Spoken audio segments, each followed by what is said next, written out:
Hello and welcome to Killer Queens, a true crime podcast. I'm your host, Torella. And I'm your better, prettier, younger host, Tori. We're sisters who are obsessed with true crime. And love gal-palin with you about cases. You can expect the occasional curse word, lots of Friends quotes, and all the 90s nostalgia. To get in on the conversation, check us out at killerqueenspodcast.com. You can also find us on Instagram and Facebook at Killer Queens Podcast, and we're on YouTube at Killer Queens, a true crime podcast. Okay, y'all, grab your Capri Suns or your Surge and let's talk about some true crime. Welcome back, y'all. Hey, y'all. Or if it's your first time, welcome. Yeah, either way, we're happy to have you. We haven't welcomed a first timer in quite a while. I know. And should we talk about the Patreon? I think we should. Yeah, I think so too. Should. Yeah. Lots of goodies over there. Oh, man. Yeah. So if you join our Patreon, you get ad-free episodes. Mm-hmm. So there's the one thing right there. And then at the $10 level, you get 2 extra episodes a week. Actually, so 3. Technically. Because now we're doing the Sunday drop of just like a check-in. That's true. Mm-hmm. And today, when we recorded it, was absolutely a full episode. Yeah, it was. We could not shut up. Stop. Yeah. But yeah, so we do a murder mixtape on Wednesdays, and then we have a docu-series or documentary coverage called Doc Jams that we drop on Fridays. So there are reasons to go over there. There's so many reasons. It's patreon.com/killerqueenspod. Yay. All right. Well, do you want to get into it? I think we should. If you are a person who clicked on purpose, then you know that this is the Amy Mihaljevic case. Yes. And this was suggested by Colleen Kinney. And we also want to throw in a trigger warning. This has to do with the brief mention. I mean, we're not going to dwell on anything, but it's sexual assault, child abuse, and child murder. Mm-hmm. Yeah. Yeah. And I know a lot of people have a hard time with the, cases involving children. So we completely understand if you need to pass this one by. Yeah, no worries at all. We hopefully will catch you on the next one if it's not something you want to get into. Yeah, totally. And thank you to Madison for writing the script. Yay! We love our team. We have the best team. Oh my gosh, yes, we do. Okay, so I think we should just get into it. And here's a brief overview. 10-year-old Amy Mihaljevic was a bright, beautiful young girl living in the sleepy town of Bay Village, Ohio with her family. She loved school, horses, and being silly. In the summer of 1989, she and her best friend Christy brought out a Ouija board at a sleepover. She asked the board when she would die, and the board spelled out soon. The girls didn't think much of it. Less than 6 months after their summer sleepover, Amy was dead. She was abducted by an unknown man who'd convinced her over the phone to meet him to buy her mother a present. The same man had attempted to meet with other young girls around the area by calling their houses and telling them that he was friends with their mother. Though on the day of her abduction, Amy had sat through a stranger danger presentation at school, something about this man had convinced her that he was safe. What had the man said to Amy? But more importantly, who was he? Ugh. It's really crazy. Like, just earlier this week, Andrew was like, we need to start talking to the boys about stranger danger. And then we record this episode. But it's one of those things where, like, you have to be... It's like you don't want them to be afraid of people, but at the same time... But you have to let them know dangers are out there. Yeah. And they're both pretty, like, outgoing kids, I guess. They'll talk to our neighbors and people that walk by and stuff like that. But it's definitely something that, like, they need to know that nobody is ever going to pick them up from school unless, other than us. And if they are, we will be the ones to tell them. Like... Mm-hmm. Somebody's not going to show up and be like, hey, I'm your mom. Your mom sent me to pick you up or whatever. like, right. Absolutely. It's like that kind of stuff you have to tell them. It's so sad. And if somebody invites you to go somewhere, you got to ask mom, and it has to be, or dad, and it has to be okayed by both. Mm-hmm. Yeah. But I will say your boys, even though they are very outgoing, I did scare the bejesus out of Jesse by changing my hair color. And he very much had a stranger danger situation. Well, that's true. Yeah, he didn't recognize you at all. No, until I started doing our favorite. Yeah, he was like, wait a minute. I know this bitch now. Exactly. Exactly. Like, I couldn't place you, couldn't put my finger on it, but yeah, that's true. So they might have a little bit of caution in them. That's true. That's true. All right, well, let's get into who was Amy. Amy Renee Mihalovic was born on December 11th, 1978 in Little Rock, Arkansas to Mark and Margaret. Oh no, I've got that song in my head. Oh, Tori, I'm sorry. now I have it in my head and I wasn't even Think thinking about I'm it. on Don't the you do it. Don't you road do here. it. You love Colin Ray and don't act like you don't. Oh, I do love Colin Ray. He's great. My little ray of sunshine. I know. Amy had an older brother named Jason. She was a reserved and quiet little girl unless she was super comfortable around you. If she knew you well, it was easy to pick up how bright of a girl she was. She was in gifted classes at school and could be very outgoing.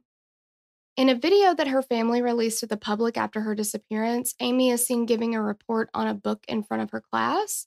She has a huge smile and seemed just, like a fun, happy little girl. Mm. When Amy was just 3 years old, her family moved from Jackson, Mississippi to Bay Village, Ohio. Just outside of Cleveland, Bay Village was voted one of America's safest communities in the 80s.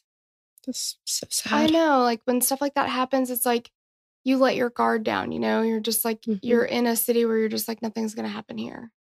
Well, yeah. And I feel like, the 70s were definitely the time when people left their doors unlocked. People were not as scared. I'm sure that trickled into the 80s. But when you move to one of the safest towns in a whole state. Right. Yeah. You're not. I think for most people, this kind of thing is not on their radar anyway, but not for like true crime people. Yeah, I was going to say for most people, but for us. Yeah. That's all I think about. Yes. I keep my door locked all day, all night long. Yeah. Exactly. Okay. So it was voted one of the America's safest communities in the 80s, and it was a middle class area that was carefree. Children could ride their bikes everywhere without fear. Like you said, people aren't locking their doors. They totally trusted their neighbors. And they also, like, the kids would go home, before the parents. And so they'd be home alone for a while the parents were still working, and they're not worried about that. Oh, they're latchkey kids. Yeah, they feel very, very safe. The Mihalovics moved because Mark had landed a new job at a nearby auto dealership. Margaret started working at a local sales paper called Trading Times. The family blossomed in their new home. Mark referred to Amy as the can-do kid. She wasn't scared to try new things, and she even jumped off the high dive at the nearby pool when she was only 5. Jeez, I'm still scared to do that. I know, that's really impressive. Like, my swim instructor made me do it when I was like 8 or 9, and I was terrified. I know. Ugh, what a cool kid. It's so sad. I know. Amy had a passion for horses, and she loved riding. She was taking lessons at a local ranch, riding her favorite horse, Razzle. Oh. That's a cute name. And that really hits close to home because I think a lot of little girls went through a horse phase, so you can kind of relate. I still am in a horse phase, I think. So yeah, horse girl. I am a recovering horse girl. Yeah. Oh, no, that wasn't your name. It was soccer girl.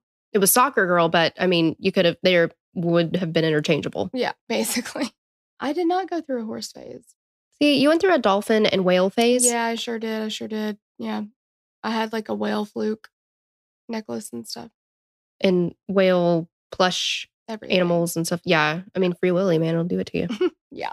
Like most kids in Bay Village, Amy rode her bicycle everywhere. Her friend Jennifer said that other kids would make fun of her bike because it was a little run down, but Amy loved it. And she said that Amy was like not afraid to be different and unique, and that's really difficult for kids because kids are mean. Like, if you don't have the newest thing or whatever, sometimes kids will make fun of you. And she was just like, whatever, I like this bike. Like, who cares? Well, and I read a statistic somewhere. I don't know if I'm getting it completely accurate, but it's something like little girls, when they turn like 7 or 9, that's when they become aware of what they look like and wanting to fit in. Mm-hmm. Yeah. And she didn't care. Yeah, she was just like her own person. Mm-hmm. So sweet. And that's so hard to do as a little girl too, I feel like. So, she was just so special. Okay, so Jennifer and Amy had another best friend, Christy Sabo, and they were all practically inseparable. They had tons of sleepovers. They loved watching Dirty Dancing. And Christy's mom said she'd look into the room and see Amy and Christy sitting in the same chair, covered in a blanket, watching movies together. And like they would like kind of snuggle up, and it was so sweet. It is so sweet. Amy had no shortage of people who cared about her, and she seemed to have a happy, normal childhood.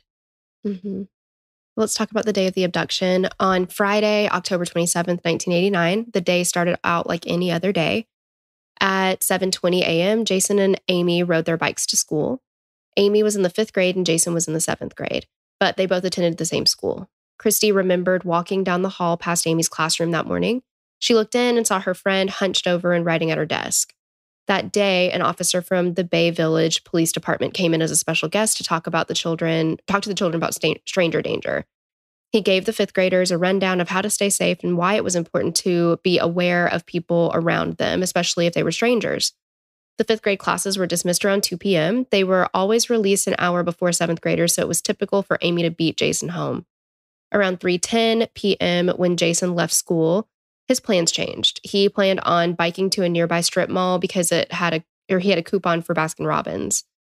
The shopping area, the Bay Square Shopping Center, was a popular area for school-age kids to hang out after school. It was within walking and biking distance from school and only about 4 minutes away. The Baskin-Robbins was on one end of the shopping center. When Jason was released from school that day, he decided not to go to Baskin-Robbins. He'd heard that a few boys from school were going to be there and he didn't get along with, and rather be one of the victims of bullies. Jason decided to head home. Around 3:10 p.m., Jason arrived home to the Mihalovic house. He expected for his younger sister to already be home, snacking and watching TV, but she was nowhere to be found. She would have taken the same route home from school that Jason did, so he would have seen her if she'd stopped off or had an accident. He decided to call his mother, who was at work. He told her that he'd just gotten home and Amy wasn't there. Margaret was immediately concerned. This was very unlike her daughter. Margaret told Jason that she was leaving work and coming home. Just after hanging up with Jason, Margaret's office phone rang again. It was Amy. She said that she was home and she was fine before telling her mom that she'd see her soon, and hung up. Margaret sensed that something wasn't right. Her daughter didn't sound like her normal self, and she made the 10-minute drive home and found Jason in the house and no sign of Amy. That is just so terrifying. It is. Obviously, she was trying to cover up what she was doing. And, it's a completely innocent reason for her to have wanted to leave the house. She wanted to get a present for her. Mm-hmm. But it's just, oh God, it's so sad. Yeah.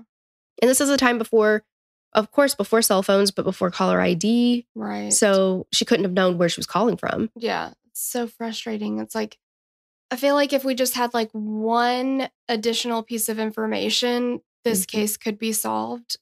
Absolutely. But we're just missing that one thing. Something, yeah. Yeah. Panic began to set in and Margaret knew something was wrong. At 5:35 p.m., she left Jason at home and drove to the school to look for her daughter. Doors to the school were locked, but no one was around, and she saw Amy's bike still sitting on the bike rack. Just before 6 p.m., Margaret drove to the Bay Village Police Department to report her 10-year-old daughter missing. The officer on duty that day who took the report was Mark Spatzel. He wasted no time in alerting other officers about the missing child. The search around Bay Village started immediately. Police asked Margaret to return home in case Amy called again or, showed up at home. At 6:30 p.m., Amy's father, Mark, arrived home from work. That's a long day. It was a really long day. I mean, I don't know what time he went in, I guess, but that seems late. Margaret told police that Amy's phone call just did not sound right. It was extremely out of character for her to lie. And, it was only a 10-minute car ride, so she knew that she was not at home when she called. She couldn't have been. The Mihalovics began calling everyone they could think of, hoping it was just a miscommunication and that Amy was safe somewhere. Maybe she forgot to tell them she went to a friend's house or something. Christy remembered being at a friend's party when she found out about Amy. The mother of the party host came downstairs and asked if anyone had seen Amy, and no one there recalled seeing her once school let out that day. Around 8:45 p.m., friends and family members were flooding the Mihalovic house to help search. Several men walked the banks of the French Creek. that ran from the Bay Square shopping center to the lake in case Amy had an accident. A family friend got a copy of Amy's school picture from her mother and drove it to the local Channel 3 news station, asking them if they could put it on the news that evening. Okay, so the news station were like, no, we don't do that. We can't put that on the news until she's been missing for 24 hours. Isn't that the police's job to say that? Like, I know, yeah. It's like basically like if you try to order a shake at McDonald's or like, oh, it's broken, like you have to wait 24 hours. And rightfully so, this woman threw a fit and she was like, you know, if you wait 24 hours, she'll be dead. Do you want that on your hands? Like, what the hell? Right. So she was obviously hoping that they would change their minds. And when she got back to the Mihalovic home, she heard Margaret just screaming like she could hear it from outside. And she found her standing in front of the television, horrified by the reality that her daughter's photo was on the news listed as a missing child. And she described it as this just guttural scream. We've talked about that scream before. Yes.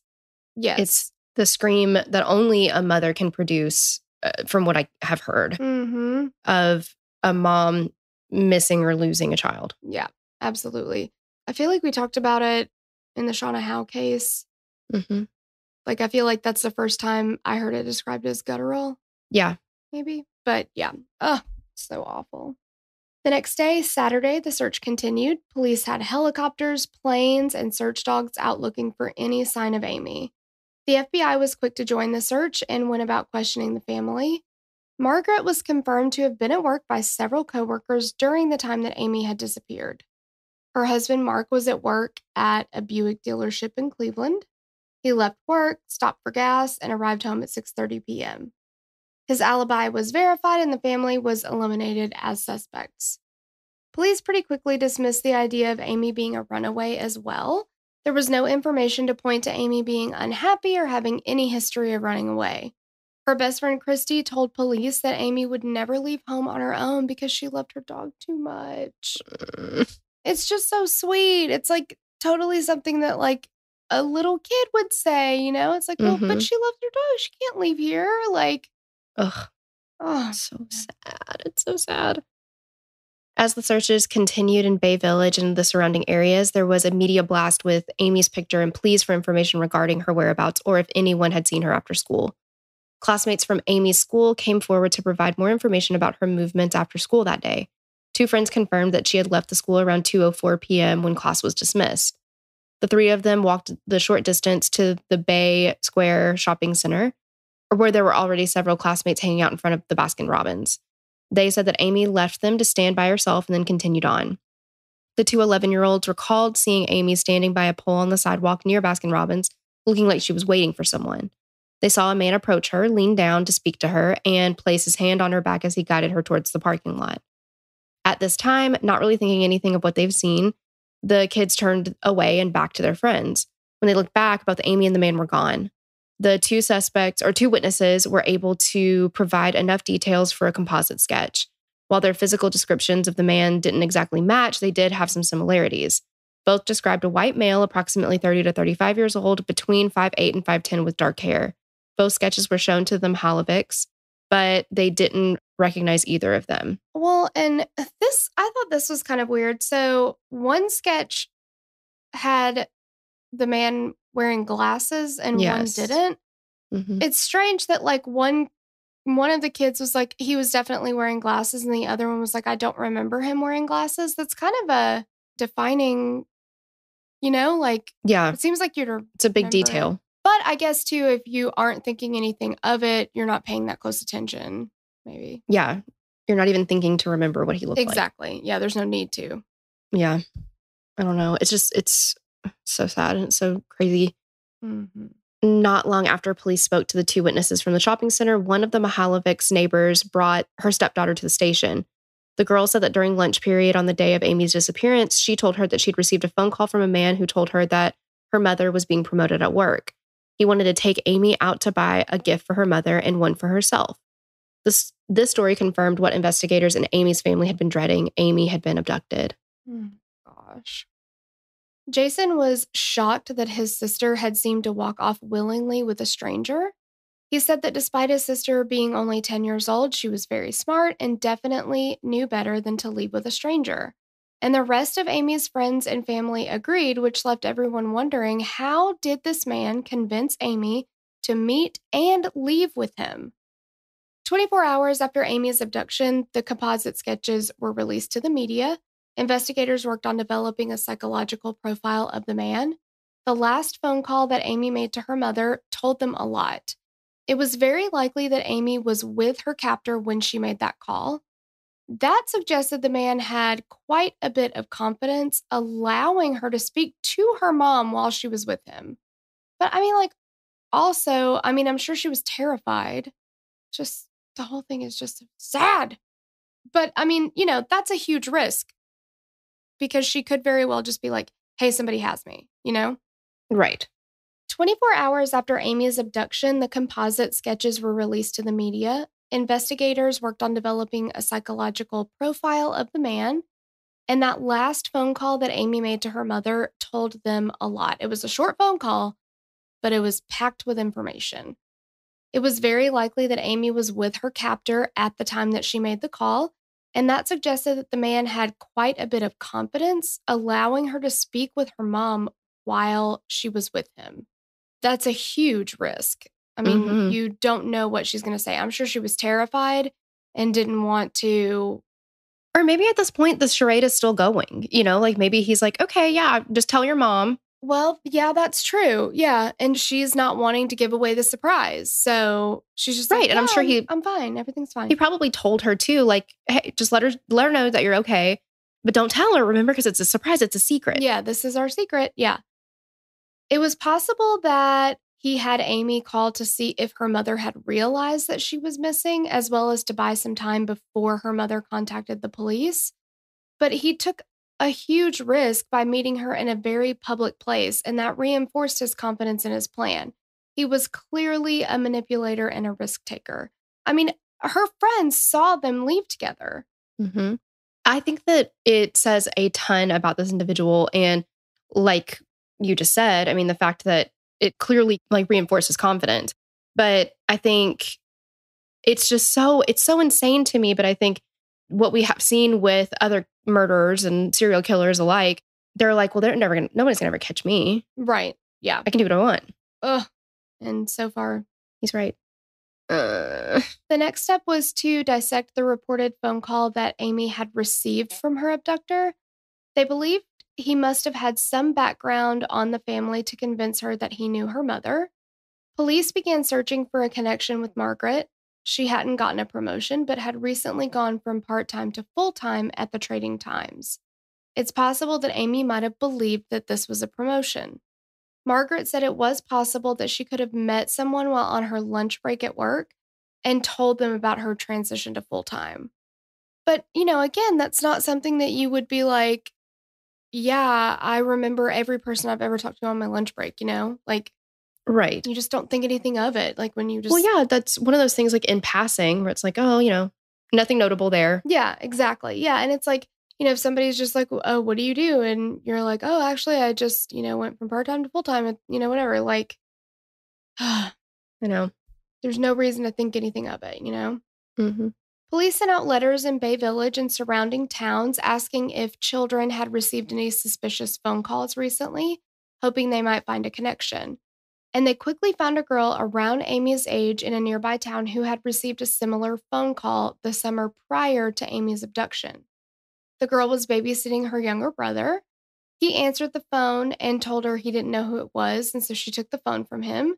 The man on the other end of the phone wanted to know if she'd go with him to pick out a present for her mother because they were old friends. Hmm. The girl hung up and immediately called her mother. Her mom was concerned and filed a police report. When the mother heard about Amy's disappearance, she called the police and told them about her daughter's phone call. When officers came to talk to them, they noticed that the girl had a ton of horse riding ribbons on her walls. She told them that she rode at a nearby farm called Holly Hill.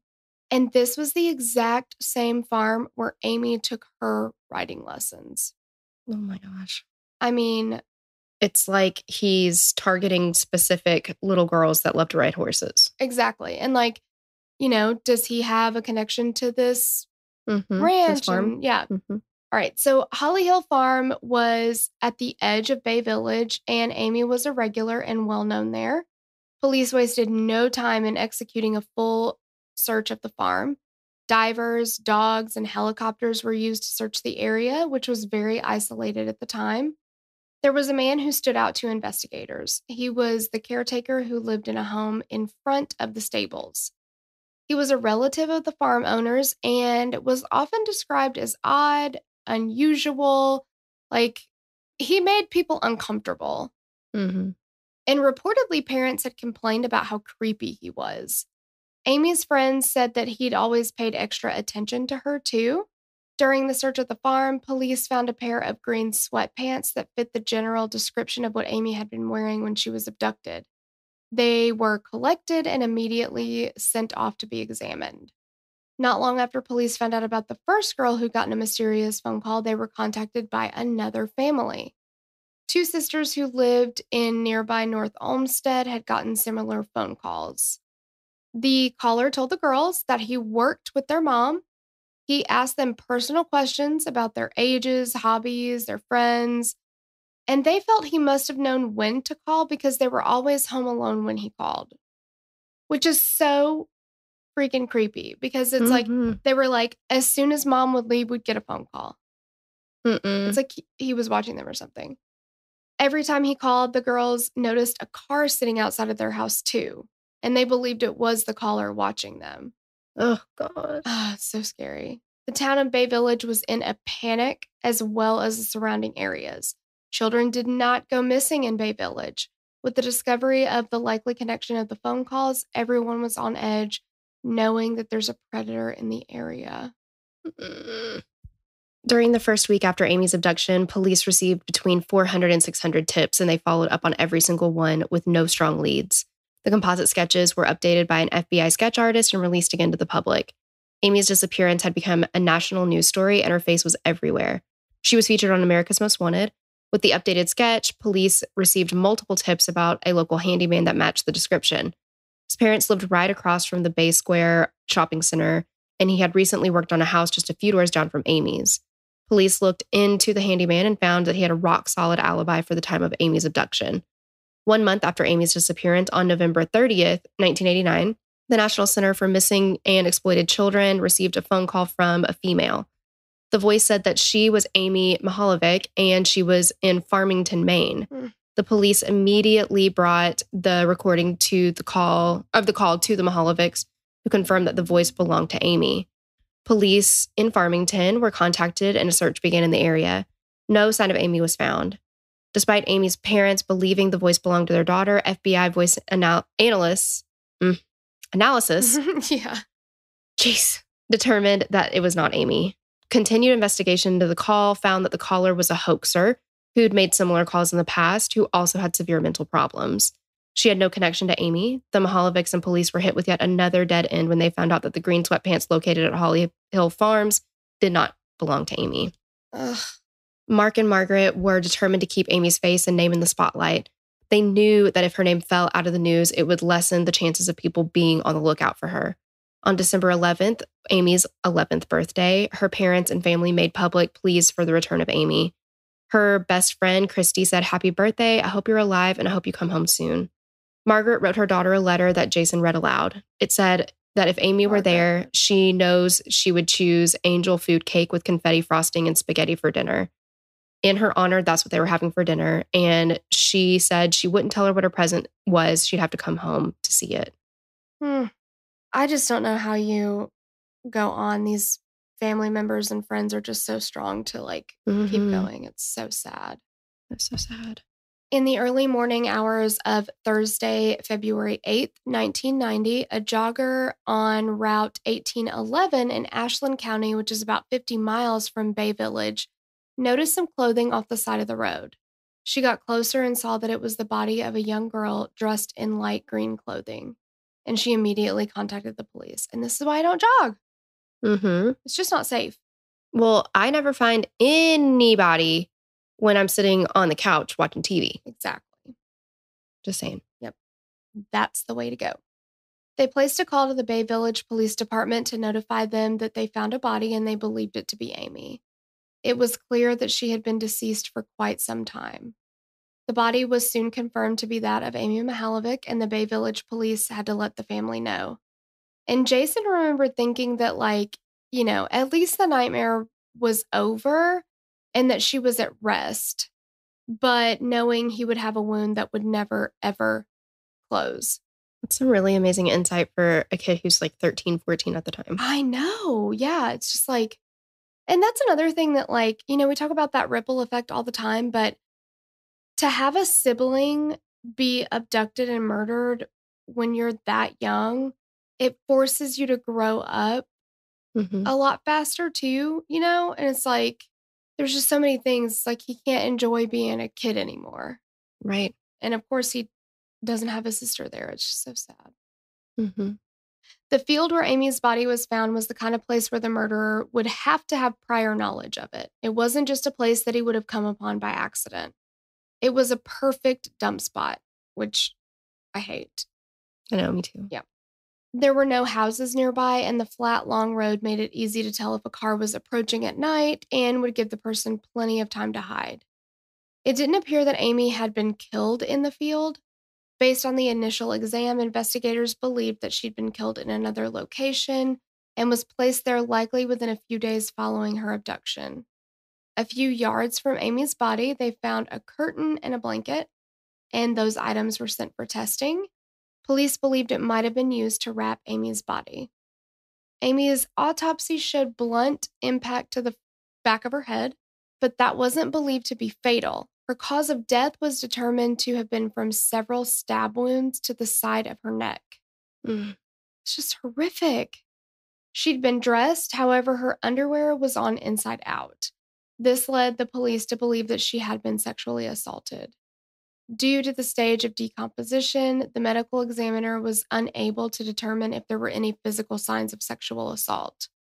All of her clothes were on her, but it was found that her earrings were missing. Amy had worn a pair of turquoise horse head stud earrings to school that morning, and they were nowhere to be found. They thought that the murderer had likely taken her earrings as a trophy. Her backpack was also missing. As the news of Amy's body being found spread, one of the girls who said she'd received a similar phone call told police about something that had happened to her several years before. There are just so many like creepy coincidences and stuff in this case. Mm-hmm. It's so crazy. She was walking through a park when a stranger grabbed her and pulled her into a secluded area where he sexually assaulted her. The man continued to get angrier and angrier, and she believed he was going to kill her before he changed his mind and left her there. She said that the man had taken her clip-on earrings and they were also horse heads.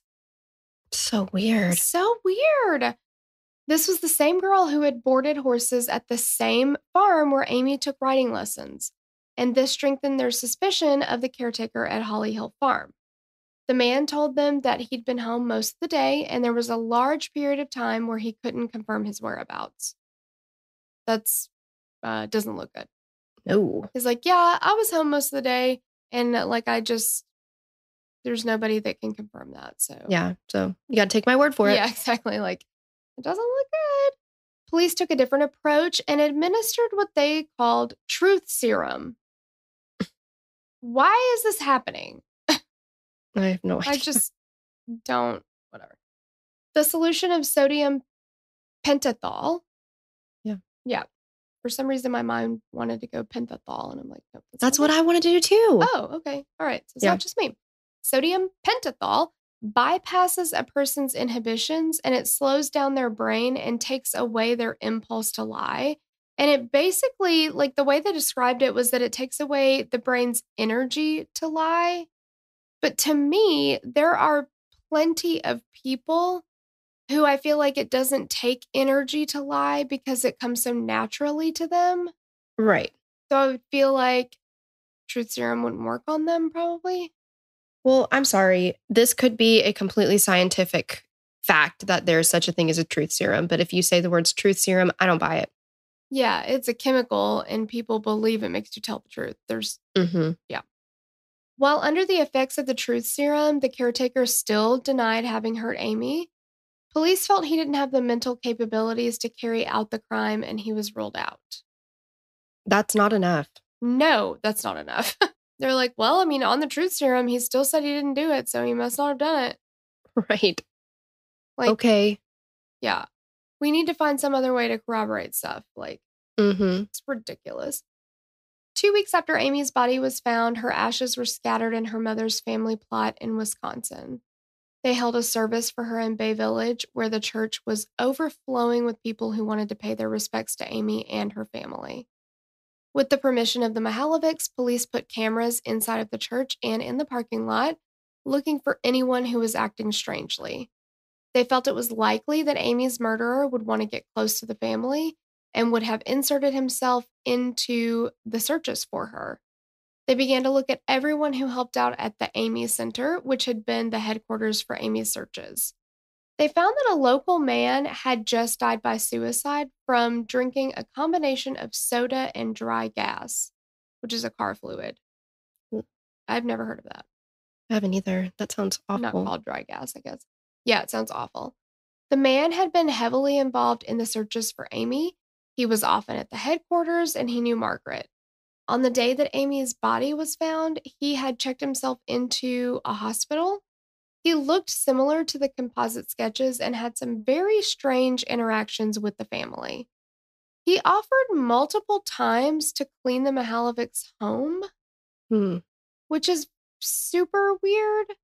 And he mailed objects to Margaret often, including pins with a note that said, "One for you and one for Amy when she returns." She recalled a time at the center when the man embraced her in this super creepy way for like an extended period of time. And she was just like, okay, it's time to let go now. And he was just Yeah. like, holding on. It's so weird. It's so weird. It's just like, and if it's not this person, that's the thing about this case, though. It's like there are so many things that are just bizarre. And it's like, if this isn't the person, that's just crazy because look at all this like weird stuff that's happening. I don't know. Police searched the man's home but found nothing connecting him to Amy. They found he had a recent history of relationship and work troubles, along with a history of depression. So it very well just, again, could be a coincidence, which is like, I feel like most investigators are like, I don't believe in coincidences. And I feel like I've said that too, but it just does seem like in this case, there are a lot of coincidences. Hmm. While Very strange coincidences. Yeah, really strange. While investigators were looking for anyone who had a connection to Amy, her brother was having a difficult time handling being what he referred to as the brother of the dead girl. He blamed himself and was constantly sad. The never ending thoughts of whether he could have prevented Amy's abduction and death by going to the shopping center that afternoon, like he'd planned. I mean, he just beat himself up about it. I mean, what Hmm. a heavy burden for a 13-year-old boy to carry. Hmm. And if he had gone to the shopping center, like I thought about this, if he'd gone to the shopping center, it's not guaranteed that he would have been there at the exact same time because she got out of school earlier than he did. Hmm. But him going home alerted them to the fact that she wasn't there. Right. So maybe he did the entire thing a service by, Right. like he's looking at that as a big mistake, whereas it could have been the key to getting this thing going as soon as it did. Yeah, absolutely. While leads were running out, police received another call about a 10-year-old girl in a nearby town who received a similar phone call before Amy's abduction. Ugh. This is just so creepy. It's like a numbers game. This guy is just like, I have to call as many children as I can, Right. and eventually one will come with me. Yeah. I mean, it's throwing stuff at a wall and seeing what sticks. Mm-hmm. She had come home from school and was home alone when the phone rang. The man on the other end said that he was a friend of her mother's and wanted to pick her up after school to go get her mother a present. I mean, just like classic MO for this guy. Hmm. The girl said she'd have to ask her grandmother, and the man tried to make her feel guilty for asking permission and, quote, spilling the beans about the surprise present. Mm-mm. All of the girls who'd received calls from the mystery man had similarities in their ages and looks. It was clear that he had a preference. They lived in a small radius around Bay Village, but attended different schools. And that, I mean, I feel like this guy did so much planning, and probably he, like, picking kids from different schools was really smart because you don't want the kids to be like, that's weird. A guy called me saying that he was my mom's friend and I needed to get her a present. Like, Right. Absolutely. yeah. Though Amy and one of the girls both attended Holly Hill Farm, none of the other girls did. Finally, police were able to find a connection: the Lake Erie Nature and Science Center. Lots of children visited the Nature Center on school field trips and in their free time. Police interviewed the staff and volunteers and found that all visitors, children included, were required to sign a logbook. This book had their names, their addresses, and their phone numbers. Like, Why? why do you need all that in a public book? I don't know. Mm. I mean, I guess on like Airbnbs and stuff, like you sign a guest book and But why do you need the kids? yeah, it just seems like, yeah, anybody could get a hold of that book and find a kid's address and phone number. Like, Mm-hmm. I don't know. Though the existence of the logbook was confirmed by everyone who worked at the Nature and Science Center, the police were never able to locate it. Therefore, they could not determine if there was a physical link or not. A woman came forward to the Bay Area or Bay Village police and told them that she thought that she may have seen Amy's killer on the side of the road where the body was found. On October 7th, the day before Amy's body was found, she saw a vehicle parked on the side of the road near the dump site. She saw someone standing by the back of the vehicle with the hatch open, but couldn't remember any specific details. Not willing to let information slip by them, police decided to try hypnosis on the woman. They're going for all kinds of stuff. I know. Let's get some psychics in here too. Right, exactly. Read her tarot cards, like that's... Yeah. While under, she was able to recall that it was a 25 to 35-year-old man with a light complexion and dark hair. The vehicle was a dark-colored hatchback. The sketch artist was able to make a composite of the man she'd seen. A few days later, in July of 1990, an officer pulled over a man driving erratically in a dark-colored hatchback. He fit the composite sketch and was screaming at the officer to shoot him, that he was a bad man who deserved to go to jail. The man was clearly intoxicated and arrested. The next morning, he was found on the floor of his cell with a noose made of shoestring around his neck. He was revived, and police found that he worked as a landscaper in Aurora, a nearby town of Bay Village. Much to their surprise, they found that the man had a solid alibi for the day of Amy's abduction. He was in jail on a charge of animal cruelty. So in March of 1990, a 16-year-old girl was abducted 20 miles from the shopping center and found dead in a dumpster soon after. 2 months later, a 14-year-old girl vanished from a town 15 miles away from Bay Village, and her body was found decomposed in the woods. Police were considering the possibility of a serial offender. They began looking at prior similar crimes in the area that could have been related to Amy's murder. A year before Amy disappeared, 8-year-old April Tinsley was abducted from a street in Fort Wayne, Indiana, about 3 hours away from Bay Village. 3 days later, her body was found in a ditch with the shoe missing, possibly taken as a trophy. April's killer began to taunt police, writing threats on walls in the community and leaving notes on bikes left out in yards. While police saw connections between April's death and Amy's, they found that April's murderer was a local man who had no connection to Amy or Bay Village. It was another dead end. And I think, wasn't that case one that took, like, it was a cold case for a long time and it was more recently solved? I think so, yeah. I can't remember, but I think so. Well, and I mean, if we're looking at MO completely, like some of the stuff fits, but this guy was taunting police. He was leaving notes. Like that's not what we're dealing with with Amy. So yeah. Yeah. And I guess you could have somebody who changes things up. But again, like this is not Confession Killer, where he uses every tool known to man, tire tools and shoelaces and his feet. Right. Like, no. Typically, they kind of do what works, right? Well, and don't they over time kind of get more bolstered to probably taunt police? Like, right. Yeah. It's not just like, yeah. Okay. So let's talk about James Renner. Okay. When Amy was abducted, James Renner was 11 years old and he lived 2 towns away, and he became obsessed with her case. So if you're a true crime aficionado, you probably know who James Renner is. He promised himself that when he grew up, if police didn't solve her case, he would. So now he's an investigative journalist and he's dedicated much of his life to finding Amy's killer. He published a book that explains his findings, what he thinks happened to Amy, and his top suspects. This is what Renner believed happened on the day of Amy's abduction. He thinks the man likely did not park in the center lot of the shopping center, but off to one side. Once he had Amy in the car, he needed to get her to a location where he'd have total control. To keep Amy calm and pretend that everything was normal, he stopped at a payphone and allowed her to call her mother. He needed to buy time before the panic set in over Amy being missing. He headed further and further into the country. Renner believed this is when Amy started to panic and tried to get out of the car. The man hit Amy on the head with something in the car hard enough to disable her. He believed the man was a planner, that he had a specific plan for Amy.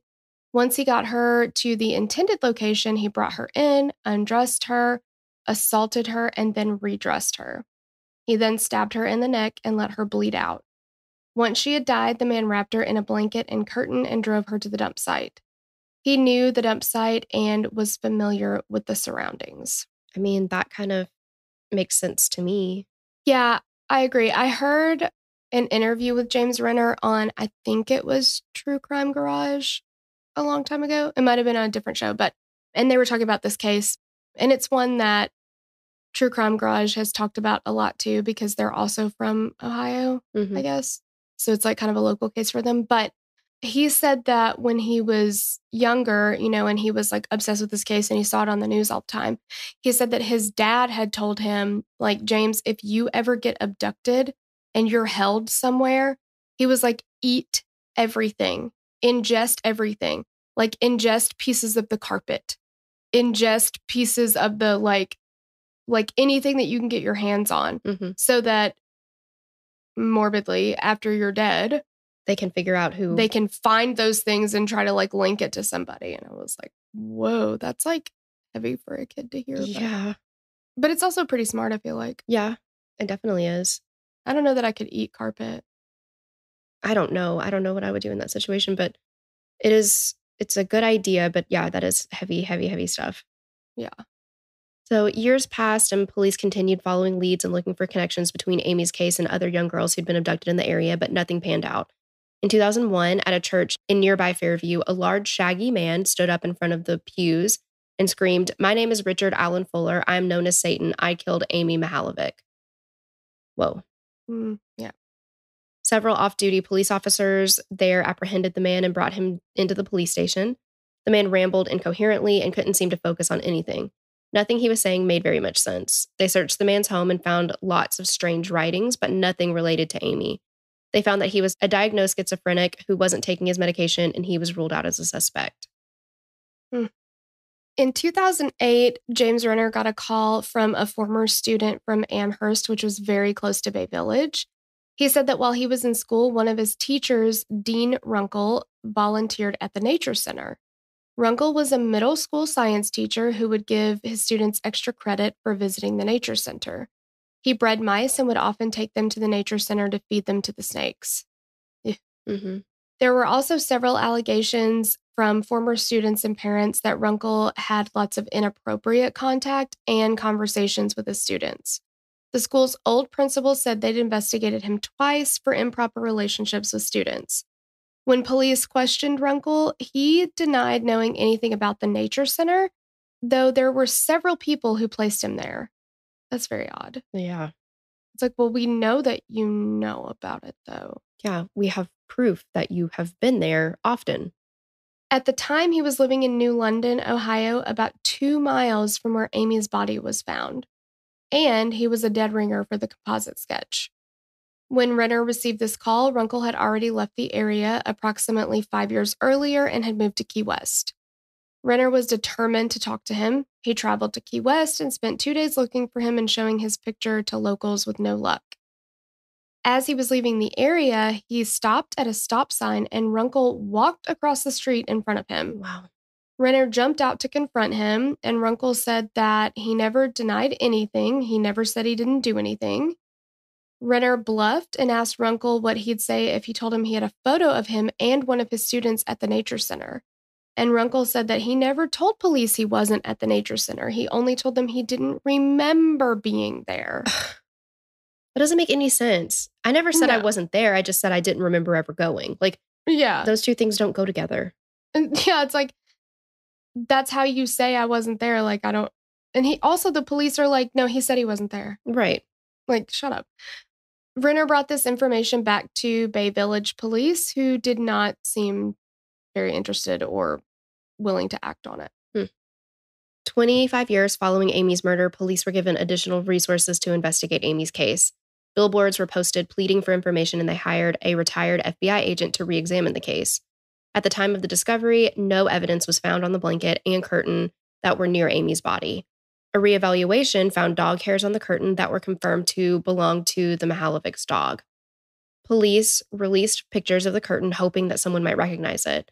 In January of 2019, a new suspect was brought forward. A woman came to police and said that she believed her ex-boyfriend was responsible for Amy's murder.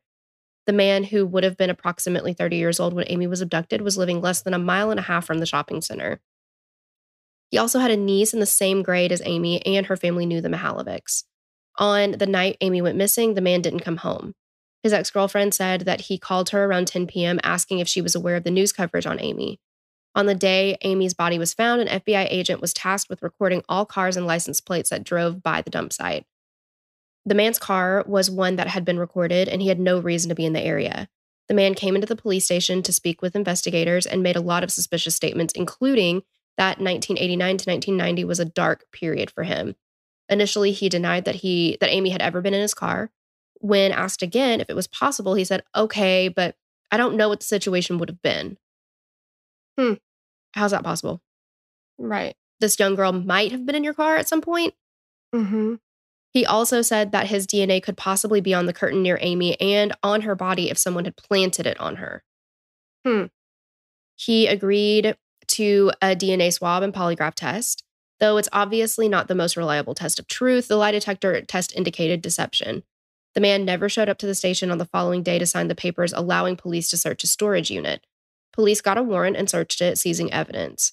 Not only did the man look very similar to the composite sketches, two witnesses from the day of Amy's abduction picked the man's picture out of a photo lineup as the man they saw Amy talking to before she disappeared.